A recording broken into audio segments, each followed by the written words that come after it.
Добро утро, Европа сега продължава. Фрилансър или какво е да си служител на свободна практика?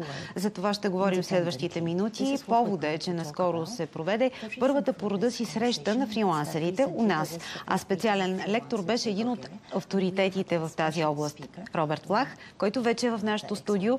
Той е автор на книгата "Пътят на фрилансъра", която се възприема като Библия, така да се каже, в този свят. Здравейте, добре дошли. В превода ще ни помага Биляна Христова. Биляна Христова. Добре дошли. Good morning.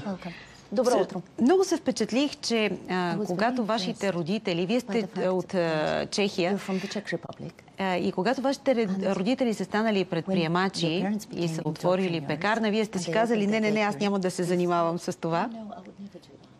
Но пък ставате фрилансър. Каква е разликата между това да си предприемач и да си на свободна практика, например? Thanks for the question.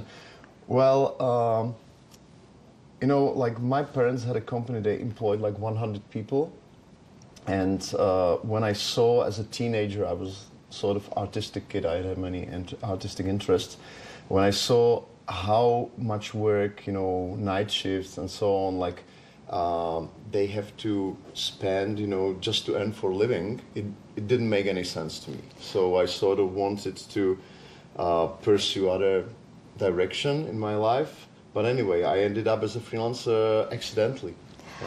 Много ви благодаря за този въпрос. Когато бях дете и видях как работят моите родители, те бяха наели около 100 служители. Аз бях тинейджър, артистичен, занимаваха ме по-други неща, видях колко трудна беше тяхната работа, колко тежка, как работеха и през нощта. Исках да правя нещо съвсем различно. Каква е разликата между това да си предприемач и да си фрилансър? So what is the difference between being an entrepreneur and being a freelancer? Well, the main difference is that if you are a freelancer, you generally present yourself as a person to the market. And usually it's also connected to some skill you offer. So somebody is a translator, somebody is a graphic designer, somebody is an interpreter. Journalist. Yeah, journalist or graphic designer. And with entrepreneurs, you know, the business models are more complicated. It also involves other people, you know, and it also involves capital. With freelancing, the capital is mainly personal. It's me, what I know, people I know, and so on. Когато си фрилансър, ти представяш себе си пред света със своите умения, своите знания. Може да си преводач, писмен, устен, графичен дизайнер, може да си журналист. Докато ако си предприемач, това вече е много по-сложно. Ангажирани са и други хора, капитали. Това е всъщност основната разлика. Как премина срещата ви в София? Тя е първата по рода си. Какво ви питаха? Видяхте ли много хора? И можете, извинявайте се, може да превеждате върху неговите думи, за да става по-бързо, да печелим време. Well, it was fantastic. Беше фантастично, as always, you know, like, както винаги. No matter what country I'm in, like the независимо къде се намирам, фрилансърите, тяхното отношение са еднакви навсякъде. So, they are very open, те са много открити, имат желание да се to срещат с други хора, защото знаят, че за тях е много ценно да се срещнат с други фрилансъри, да поговорят за някои сфери на бизнеса, които още не познават. Имаше две части. В рамките на едната се запознаха с местата за съвместна работа. Така че да имат такава възможност, да не работят само вкъщи или в кафенета, да имат възможност да работят в приятна среда, да се запознават с други хора. Втората част от събитието беше дебат. Много подробен, много задълбочен дебат. Повечето притеснения са свързани с ценообразуването и изобщо преговорите с клиенти. Защото е много трудно за фрилансерите. Тогава вие сте човека, който осъществява всички преговори. Ако работите за дадена компания, given by the employer. Това ще бъде осигурено, този аспект ще бъде осигурен от вашия работодател. Кой е най-големият риск, за който вие предупреждавате, ако човек иска да се впусне в това да бъде независим, да бъде свободен и да работи за себе си?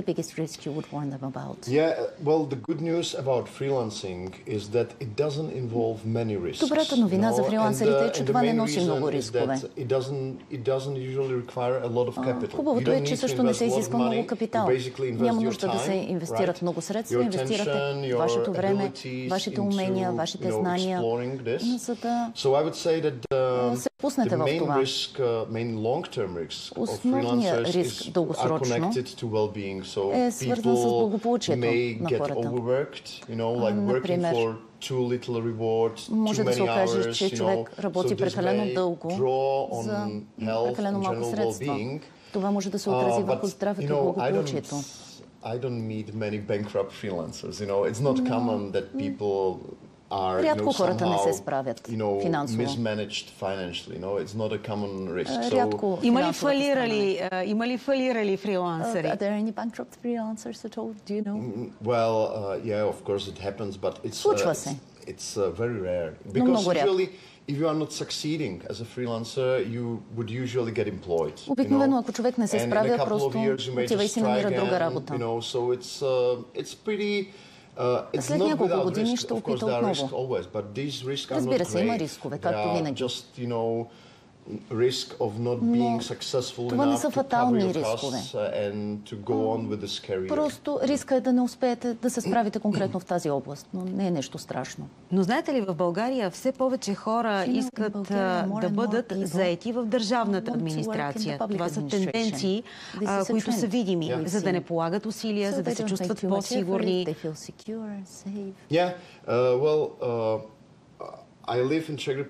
Аз живея в Чехия и в Испания. So I can see the difference. Like Czech Republic is quite entrepreneurial. Like people really like to do business. В Чехия хората много са насочени към бизнеса. Young people have this aspiration to work for the administration. В Испания хората обичат да работят в администрацията. За да не поемат риск. So they don't take a risk. But I don't know how is it in Bulgaria. Не знам как е в България. It's like it's highly competitive area. To become a public employee. В Испания е доста трудно човек да си намери работа. Quite demanding tests, like there are several rounds of selection. Сериозни тестове, сериозни конкурси. Не е лесно да се влезне в администрацията. It's like merit based. So if you are, if you know something and if you are persistent in what you do, you may succeed pretty well. Каква е разликата обаче с фрилансерите? Ако си фрилансър и работиш добре, се справиш добре, ще имаш успех, не зависиш от друг човек. В много по-голяма степен човек контролира това дали ще бъде успешен или не. Не е нужно да преминете през конкурси, селекция. Директно работите на пазара. Ако може да намерите клиенти, ще успеете. Пътищата са различни. Не казвам, че да работите в администрацията е лошо. Може да е даже много хубаво, просто е различно. Не, въпросът е, че условията за бизнес стават все по-трудни у нас, например в България, и хората може би се страхуват да предприемат този риск, да се справят сами.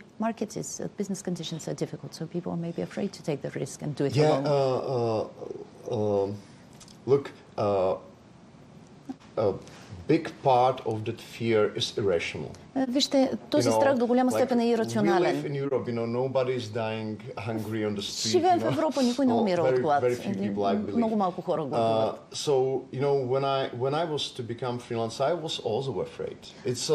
Когато трябваше да направя тази крачка и да стана фрилансър, също се боях. Страхувах се да поема цялата отговорност за своя живот, за своите решения. Съвсем естествено е да се страхуваме, да сме несигурни. Това е хубаво.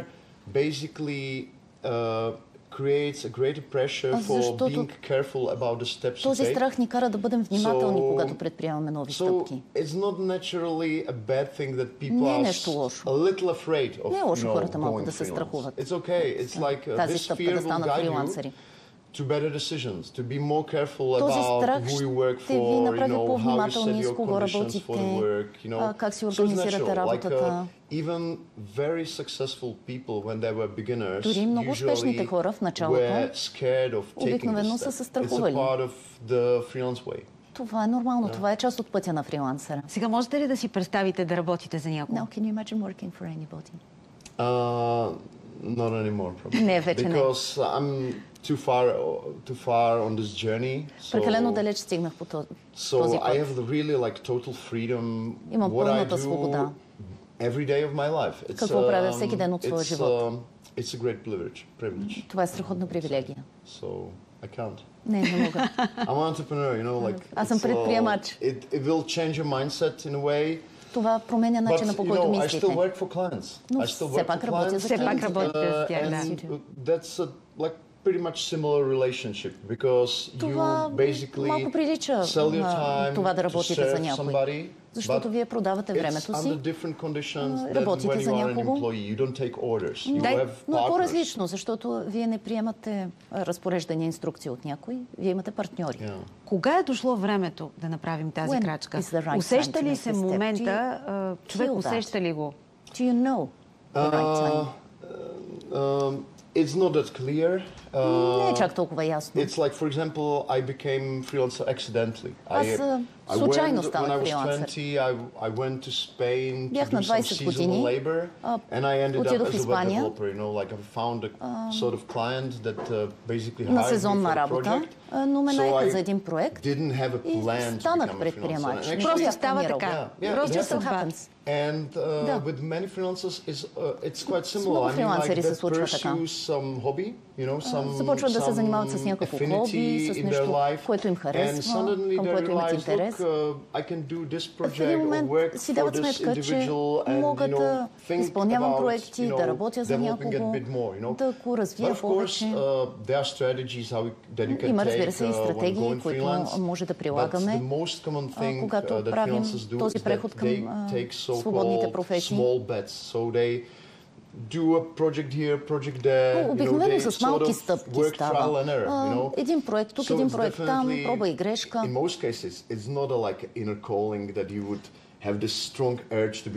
В повечето случаи не е някакво призвание човек изведнъж да изпита непреодолима нужда да стане фрилансър. Човек пробва нещо, когато получава добра обратна връзка от клиентите, прави следващата стъпка и така. Много ви благодаря, че бяхте наш гост. Благодаря и на вас, беше удоволствие. Така приключва Добро утро Европа. От мен и екипа. Хубав и успешен ден. До утре точно в 7.